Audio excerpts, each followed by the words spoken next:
Hello বন্ধুরা, তোমরা কেমন আছো? আশা করি ভালো আছো। তোমাদের সবাইকে স্বাগতম আমার নতুন ভিডিওতে। আজকে আমি আবার চলে গেছিলাম আমার নতুন বাড়িতে। আর বাড়িতে যাওয়ার পর আমার বাবা বললো এই মশলাগুলো ভালোভাবে ইঁটে ভরতে। তার জন্য আমি আর কোনো কিছু না ভেবে মশলাগুলো ভরতে শুরু করে দিলাম। আর আমি কিন্তু কোনো মিস্ত্রি না, আর আমি মিস্ত্রি কোনো কিছুই জানি না।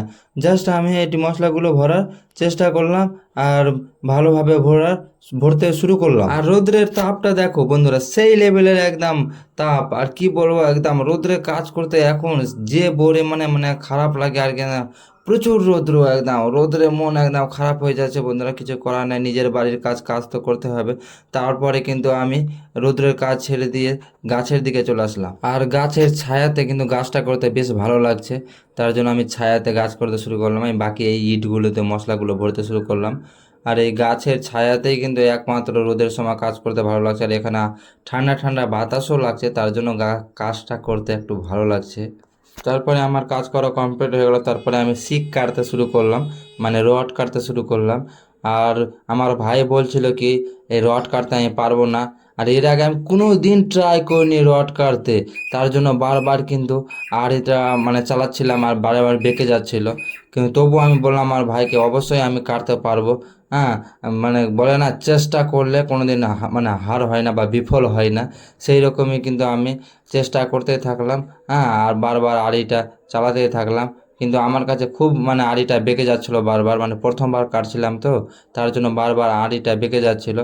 কিন্তু আমি চেষ্টা ছাড়লাম না, বারবার মানে চালাতেই যে মানে কাটতে শুরু করলাম। হ্যাঁ, তারপরে পিছন থেকে আমার বাবা বলতে শুরু করলো কি হালকা একটু কাটলেই হয়। তারপরে একটু কেটে মানে শিকটা বা রডটা যদি বেঁকে দাও তাহলে পরে সহজেই হয়ে যায়। তো আমার বাবার কথা শুনে আমি কিন্তু রডটাকে একটু শক্তি দিয়ে মানে বাঁকতে শুরু করলাম। তারপরে খুব সহজেই কিন্তু ভেঙে গেল। হ্যাঁ, সম্পূর্ণটা কাটতে হয় না। তো বন্ধুরা, ফাইনালি আমি পেরেছি রড কাটতে। তারপর রড কাটা হয়ে গেল। তারপর রড কাটার পরে কিন্তু খাবার আনতে হবে আমার বাবাদের জন্য।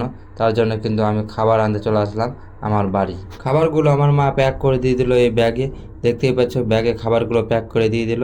এই খাবারগুলো আমি নিয়ে যাবো এখন আমার বাবাদের কাছে। ওখানে আমার একটা মামাও আছে, তার জন্য খাবার নিয়ে যেতে হবে তাড়াতাড়ি। আর আমি দেরি না করে আমার বাইকে ব্যাগটা লাগিয়ে দিলাম আর লাগিয়ে চলে আসলাম বাবাদের কাছে। আর আমার বাবাকে দিয়ে দিলাম খাবারগুলো। আর বাবা খাবারগুলো বাড়লো। আমার মামা আর আমার বাবা দুইজন ছিল আজকে, তার জন্য দুটো থালি দেখতে পাচ্ছ। তারপরে খাবার খাওয়া কমপ্লিট হওয়ার পরেই কিন্তু কলের মিস্ত্রি চলে আসলো। কারণ কলের নিচে দেখো একটা নজর লাগালো। এর আগে কিন্তু মোটর লাগাবার কোনো ব্যবস্থা ছিল না, তার জন্য মোটর লাগাবার জন্যই কিন্তু কলের নিচে একটা নজেল লাগালো, দেখতেই পাচ্ছ হয়তো ভিডিওতে তোমরা। তারপরে কলটাকে ঘোরাতে শুরু করলো, কারণ কলের মুখটা কোন দিকে থাকবে, যেটা যেটা দিক ঠিক আমার বাবা বলছিল, সেই দিকটাতে মিস্ত্রিটা কিন্তু ঘোরাতে শুরু করলো।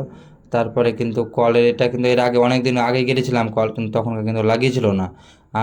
অনেক দিন পরে লাগালো, কারণ মিস্ত্রিটা ছিল না, তার জন্যই। এটা নতুন মিস্ত্রি, এই মিস্ত্রিটাকে দিয়ে লাগাচ্ছে। আর এই মুখটা কিন্তু যেদিকে হবে সেদিকেই কিন্তু এখন করবে। তারপরে সব কাজ কমপ্লিট হওয়ার পরে কিন্তু আমি বাড়ি ফিরলাম। আর বাড়ি ফিরে কিন্তু রাতে ভাই সেই বৃষ্টি হলো। এখনকার কি বলবো, আর দিনের বেলা প্রচুর পরিমাণে রৌদ্র হচ্ছে আর রাতে বৃষ্টি হচ্ছে খুব। দেখতে পাচ্ছ আমার জানলা দিয়ে খুব জোরে জোরে কিন্তু জল আসছিল। আর জল আসার ফলে মানে জানলাটা আমি তোমাদের দেখাচ্ছি, জানলাটা খুলে দেখো কি লেভেলের বৃষ্টি হচ্ছে। সেই বৃষ্টি হচ্ছে। হ্যাঁ, আর জানালা যেটা চকাট বলে সেই চকাটের পাশে দিয়ে কিন্তু খুব জল আসছিল ঘরটাতে, কি ব্যাপার জানি না। আর জল আসছিল আর পুরো দেখতে পাচ্ছ মেঝেটা, পুরো মেঝেটা একদম জলে মানে ভর্তি হয়ে গেছে, একদম ফিল আপ হয়ে গেছে। তারপরে আমি একটা ঘর দেখাচ্ছি তোমাদের। এটা বাইরের ঘরটা দেখো, এই ঘরের একদম চাল উড়ে গেছে, সেই ঝড় ছিল, চাল উড়ে যায়, সেই বৃষ্টি হচ্ছে। আর পুরো একদম বিছানাটা একদম ভিজে গেছে। আমি বিছানাটাও দেখাচ্ছি তোমাদের, দেখো সে গোটায় বিছানা ভিজে গেছে, গোটায় জল জল। তো বন্ধুরা, আজকের ভিডিওটা এই পর্যন্ত। এরপরে দেখা হবে অন্য ভিডিওতে। আমার ভিডিও যদি ভালো লাগে তাহলে লাইক কমেন্ট শেয়ার করে দেবো। এইরকম ভিডিও দেখার জন্য আমাদের চ্যানেলটা অবশ্যই সাবস্ক্রাইব করে নাও। আর ভিডিওটা শেষ পর্যন্ত দেখার জন্য তোমাদের অসংখ্য ধন্যবাদ। भाई ये क्या हुआ भाई।